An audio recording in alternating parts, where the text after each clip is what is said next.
Cole, how you How's it doing? going, Duane? It's going well. Hey, folks, this is Math on the Rocks, another episode, rocky episode because true to form, this is zero prep, and we're just talking because I love. This is all just an excuse to have conversations with Cole. That's honestly that's why we do this stupid podcast, is just so that Duane can have an opportunity to talk with Cole. You want to tell the real reason? They can probably look in the background and see that the paint colors are very similar colors today. That's true. And why are they similar colors? Because I was on my way home from Sacramento and said, "Hey, Duane, we need to have a conversation," and I stopped by your office. And I said, good, let's record it. It's a podcast, it's official. And so there you go. You are on the third floor, I'm on the second floor. But we always got to start with what's the big news in terms of CMC Central there, Cole? So we are getting closer and closer. We are going to have our webinar next week. Actually, next Thursday will be the third Thursday of the month, and so we'll have Kendall Brown join us. I got to see Kendall earlier this morning, actually, so excited to see him next week. And then, just countdown to South. Countdown. And what is going on in South? Well, we are going to take Math on the Rocks on the road. And so we are going to have 7 wonderful guests join us over the Friday there at the conference, and should be a hootin' party in that room. Hootin' party. Hootin' party. I have never. We'll have to work that into the show on Friday in November because at least for us, because it will be Friday, and for us to be very livacious, kind of through the motion, we'll probably be on the rocks at some point through the day or through the night of that podcast.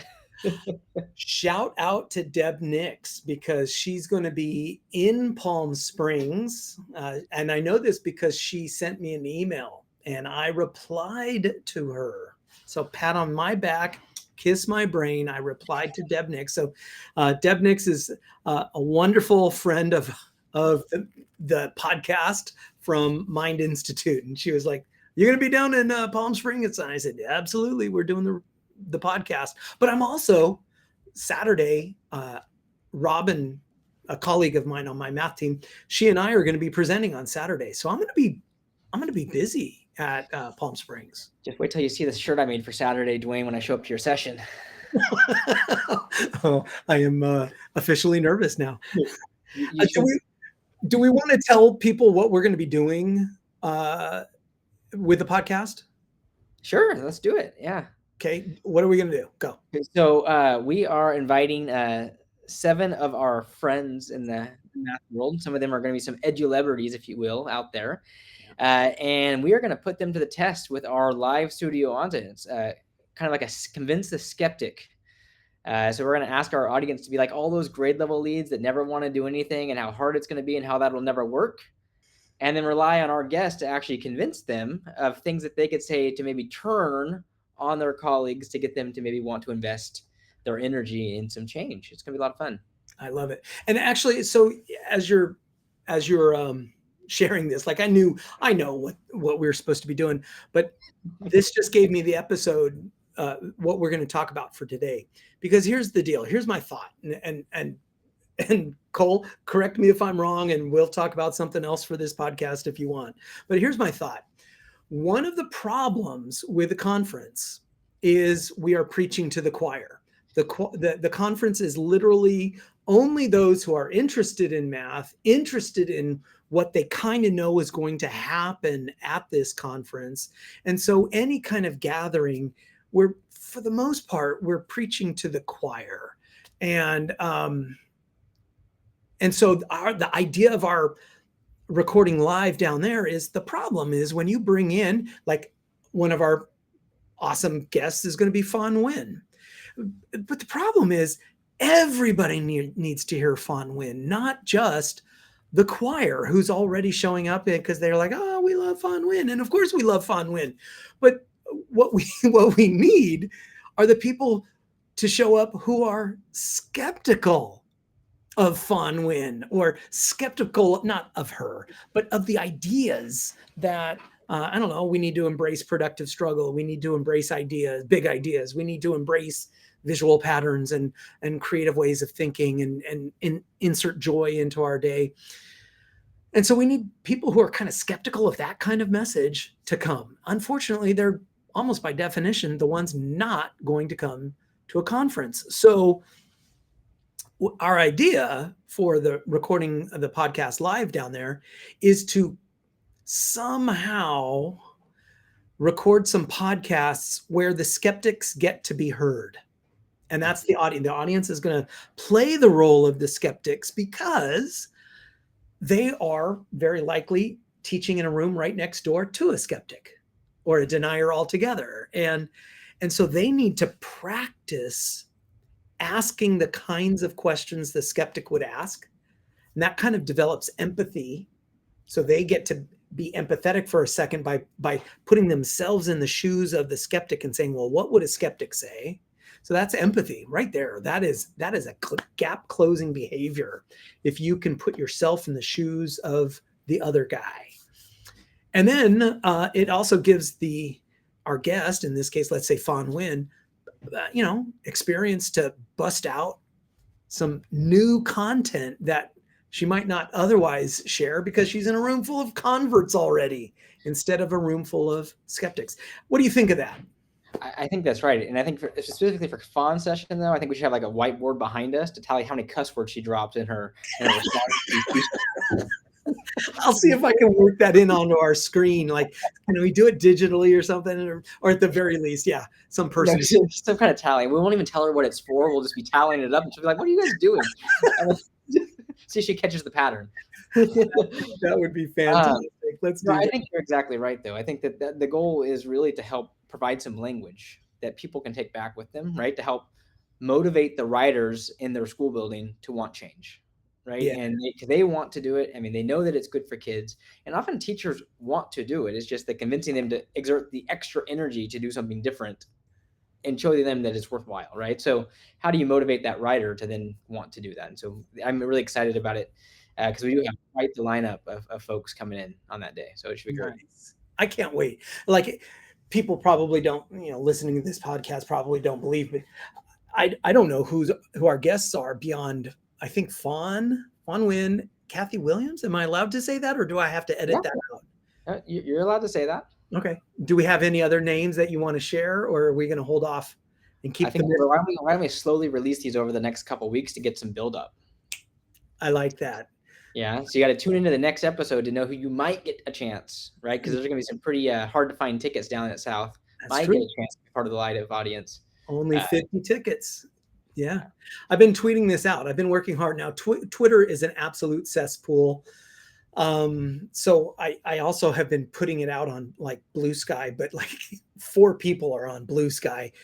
So I've been wading into the cesspool that is Twitter, posting that thing out to try and get the news out about our podcast. So, okay. So so that's a perfect transition to, today's podcast. And we'll talk for about, 5-6 minutes, which is, we all work next door to a skeptic. And you, Cole, when you were a teacher, you worked next door to skeptics or flat out deniers. What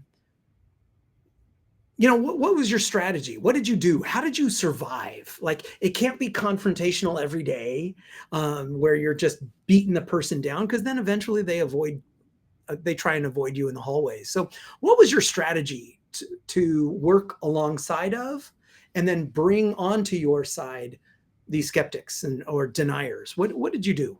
Yeah. So I always prided myself on being an early adopter of things and not afraid to try something and let it just blow up in your face and, then give it up. And so I always kind of knew that the mission was going to be a solo mission for a while until I could figure it out and find confidence and figure out what was working for the kids in my room. And knowing that the kids in my room were very much like the kids in the room next door, if I could figure it out with my kids, and whether it would be through task or through different type of problem solving or facilitation as opposed to just direct instruction, then that almost created like this space where if we gave a similar CFA and I continuously was getting better scores, that kind of those conversations are like, well, what are you doing? And then it became well, I don't think I'm doing anything special, because I was, first 5-year teacher. Like, I wasn't, super veteran. I said, I don't think I'm doing anything special. But you're welcome to come anytime you want to and just come give me feedback, tell me what's working. And I want you looking for the kids, less about me and more about what the kids are doing. Trying to center it back on kids and get student achievement and kind of their progress. And it seemed like every time that would happen, even though these teachers were, 15 years beyond me as far as years of experience, they were always walking away with something about the tight loose of control kind of in the room that may not have been exposed to, during their teacher development side. Sure. And what they had access to. And so there always were that time, but I had to figure out how I can make it work for me first. And then let them not try to replicate me, but take some of the things that were working and make it your own. Because every classroom, regardless if you have the same things rolled out, are going to be implemented slightly different based on the person who is driving the ship and being okay with it, right? Yeah, I like that. In terms of that kind of all of that you said, what's your timeline? Did all of that happen in a week? Did all of it happen in a month? What's your timeline? I mean, I think back to whenever I kind of decided to make the shift myself, right? After being really frustrated, just that things weren't working for my kids. So I had to do something different. I had a catalyst to make me want to change. Mm-hmm. It took, 3 to 6 months just for myself to figure it out before I was even close to ready for anybody else to come tell me what they thought about it. Right. So it takes time. Yeah. Right. And it takes us experimenting and realizing that it's not perfect and you're always going to be tweaking it. But it's getting to a place where you can start to see some positive momentum with kids. And once teachers are able to see things done with kids, very much like their kids, right, they're more willing to try.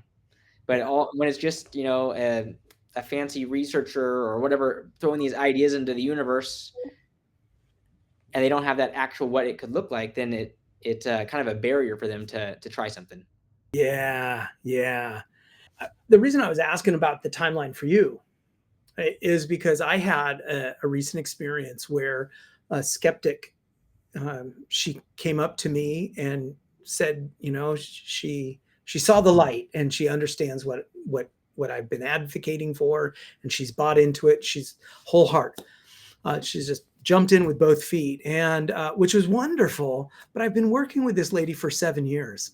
So I asked her, I said, well, first off, this is a great story. She basically, on a PD day, I had said, okay, you can do student-centered instruction virtually every day of the year. You can do it even on the first day of a brand new topic. You can do student-centered instruction, inquiry first, teaching second kind of a lesson. And she looks at me, and she's a third grade teacher, and she said, no, you cannot do that with fractions. You just cannot. They need to know, they have to have some front loading. And I said, no, here's the problem.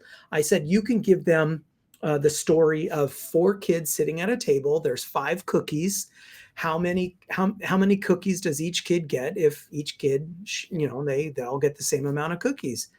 And so she kind of like skeptic, and that I didn't intend to use this as a way to shut her up, but she was pondering it is what she was doing. And then we had the rest of the PD. The next day, I'm supposed to be doing coaching in all the 3rd grade classes. And at some point in the day, she comes up to me and she says, Duane, I know I'm going to be seeing you at like 2:00 in the afternoon when you come into my classroom, but let me tell you something. And she says, yesterday I did not believe you about that stupid fraction story. So this morning, before you got to my classroom, I gave the kids the cookie story. And she said, I'll be damned, but a couple of the kids actually solved it. And everybody worked the whole time. Nobody quit. And I said, wow, that's a fantastic story. And she says, so I'm sold. Like, I bought into what you're having to say. I can't wait to see what you're doing. And we're calling this student-centered instruction. We're calling it bansho. It's a Japanese word from a style of math instruction. It's really just like building thinking classrooms, but sitting down. It's but it's from Japan, whatever.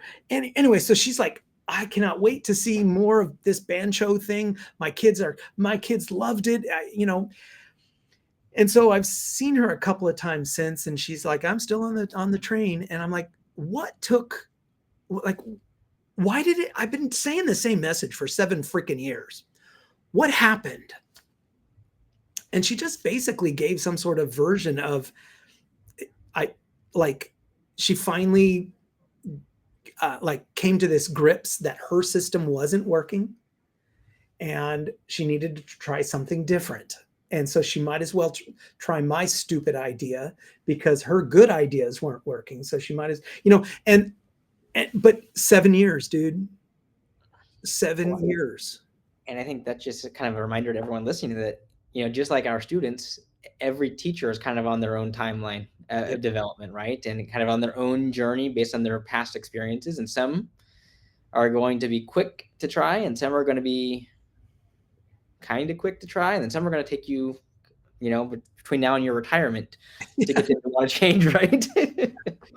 Yeah. So it taught me, okay, so like if I assume everybody is on the 7-year plan, that means what I have to do is build a relationship with every single person, because what's going to allow me to continue having conversations for 7 years is a relationship. So I got to build an authentic relationship built on mutual respect, mutual trust. I establish it as a coach by saying, hey, I'm not here to fix you. I'm here to help you grow and become who you want to be. So why don't you tell me who you want to be? And then I'll help you try and get there. I'm not trying to fix you. So it's like, assuming everybody is on the 7-year plan, it means we start with a relationship. We got to build trust.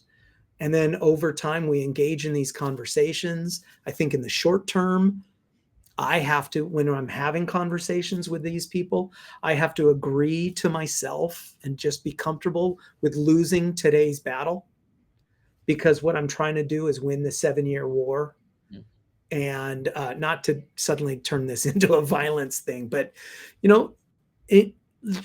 I need to be patient and be willing to walk away with from some conversations where I know I did not convince them, because maybe it's going to take 7 years. And so I got to preserve that relationship for future conversations. I don't know. What do you think? I agree. It's just like whenever you go home and you do the math problem for homework and you do it wrong, how long does it take you to learn to do it right? Yeah. Right? And so got to think that some of our teachers have had years of one practice. And so you're having to rewire and fix bad instructional practices and for every year they've done it wrong, it takes probably 3 to 5 years to make that correction, right? Yeah. And it's not their fault, right? It's like Maya Angelou, do the best you can. And then when you know better, do better. It's like, this is it. This is part of the natural journey. And sometimes it might take years and years and years. All right. So I want to add one more thing. Yeah, do it. It's something that it was interesting about what I was hearing you is at some point that teacher had to realize that what they were doing wasn't working. Yeah. And I think that's a huge piece to that whole story, is that so many teachers think that what they are doing is working, even though they're not actually moving the needle for student achievement, right? That's true. Because this is what they've done. It cannot possibly be me, right? My kids are just coming in so low, or we've had COVID, or we've had, right? It's like there's kind of like this denialism, because there's no way it could be maybe something that I'm doing that I need to adjust or think about. And so I think that just getting them to the point of where they're realizing that there might be something that they are doing that could be changed, that's a huge win. Yeah. You know what? You're right. I mean, because it isn't like in the past 7 years, we haven't looked at her data. We do data discussions as part of our PLC work. And so we've all looked at the data, and nobody says that's awesome data. So for these years, it's really been kind of like, I'm putting words in her mouth. So, but it's as if she's saying, what I'm doing is right. But because I'm not getting good scores, it must be the kids that are broken, not my instruction that's broken. And so it's a monumental shift when the sphere of influence becomes centered on the teacher, and the teacher is willing to say, you know what, maybe it's me that needs to change, and I need to quit kind of wishing for different kids or more involved parents or a better demographic or something. Good point.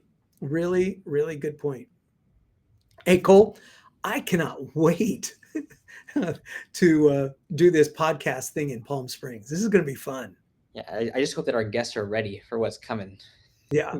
But we'll prep them. We'll prep them.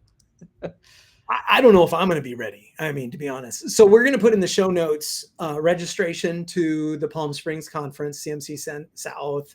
Heck, we might as well put in North and Central as well. Let's spread the joy for California Math Council. Anything for the good of the order? No, we just hope to see you all there. It's going to be what I call say it, a hootin' party. It's going to be a hootin' party. We'll see what that means. All right. I'll talk to you later. All right, take care, Duane. Bye. Bye.